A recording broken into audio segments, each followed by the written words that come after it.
మా తల్లి గారు పరిచయమైనటువంటి వారు 1 సంవత్సరం 2 సంవత్సరాలు పరిచయం ఉన్నవారు కూడా మర్చిపోలేనటువంటి రీతిగా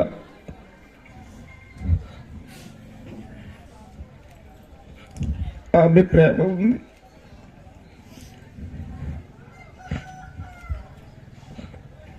ఆమె ప్రేమ ఉంది. కానీ 39 సంవత్సరాల నుంచి ఉన్న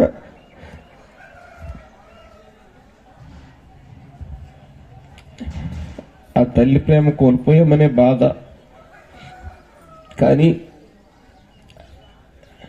దేవుని యందు మనకు ఒక నిరీక్షణ ఉంది. ఆ నిరీక్షణ వల్లే మేము ఇక్కడ నిలవబడ్డాం. లేకపోతే మేము ఇక్కడ ఉండేటువంటి వారు కాదేమో. ఆ పరిస్థితి అంతలా ఉండేదేమో. ఏదేమైనప్పటికీ కూడా దేవుని యొక్క వాక్యము సెలవిచ్చిన రీతిగా దానియేలు గ్రంథము 12వ అధ్యాయం 3వ వచనంలో కొందరు ఎవరైతే రక్షిస్తారు, ఎవరిని అనేకులు త్రిపుదురు వారు ఆకాశమండలంలో జ్యోతుల వల్ల నిరంతరము ప్రకాశిస్తారని దేవుని లేఖనం సెలవిచ్చింది.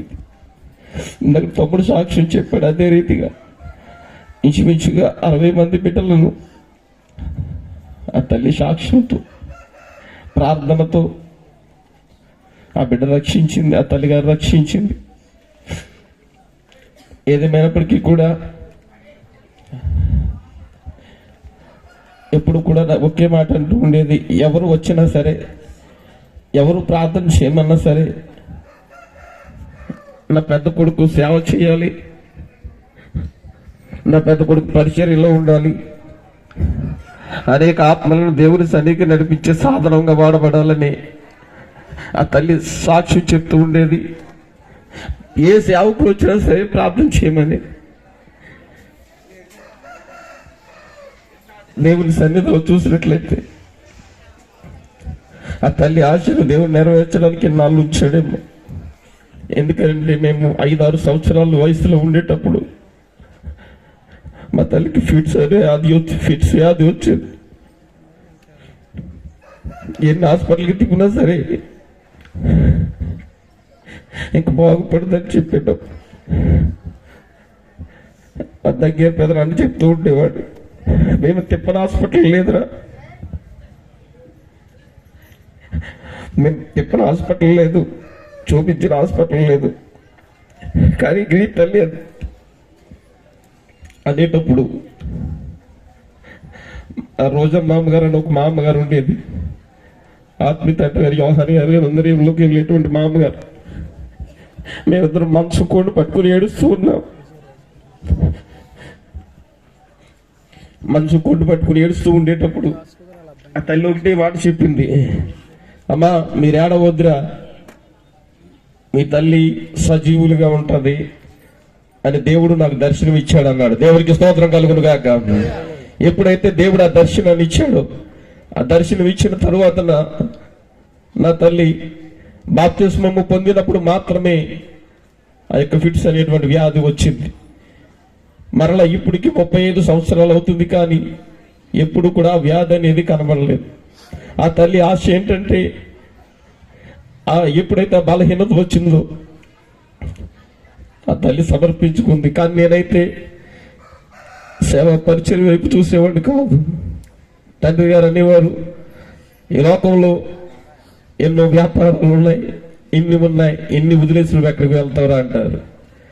ఏదేమైనప్పటికీ కూడా దేవుని యొక్క సన్నిధిలో తల్లి యొక్క ఆశను దేవుడు నెరవేర్చాడు. అలాగే తల్లిగారు దేవుని యొక్క సన్నిధిలో నిత్య విశ్రాంతిలో ఆ తల్లిగారు ఉన్నారు. ఆ తల్లిగారు ఇక్కడికి రాదు, కానీ మనమే అక్కడికి వెళ్ళాలి. కాబట్టి దేవుని యొక్క సన్నిధిలో చూసు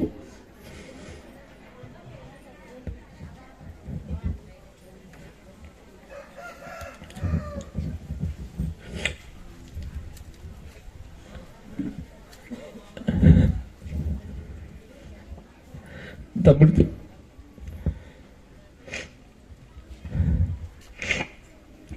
తమ్ముడి యొక్క ఉద్యోగ విషయంలో ఎన్నో నిందలు అవమానాలు ఉంటూ ఉండేటప్పుడు ఆ తల్లి ప్రార్థన చేసేటప్పుడు దేవుని యొక్క సన్నిధిలో చూసినట్లేదు.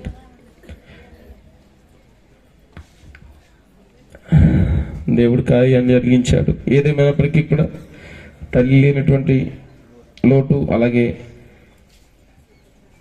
భార్య లేనటువంటి లోటు, నానమ్మ లేనటువంటి లోటు ఏది కూడా కుటుంబం పట్ల ఉండకుండా అందరూ దేవుని యొక్క ప్రేమను చూసి దేవుని యొక్క కృప ద్వారా ముందుకు కొనసాగేటువంటి బిడ్డలుగా ఉండాలని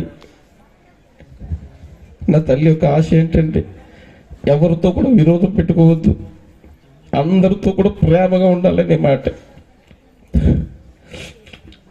ఇలా రోడ్డు మీద వెళ్తూ ఉండేటప్పుడు మాకు విరోధమైన వాళ్ళని కూడా పలకరిస్తే ఉండలేకపోయేది. ఏంటి ఆ పలకరింపు ఏంటని నేను అనుకున్నాను.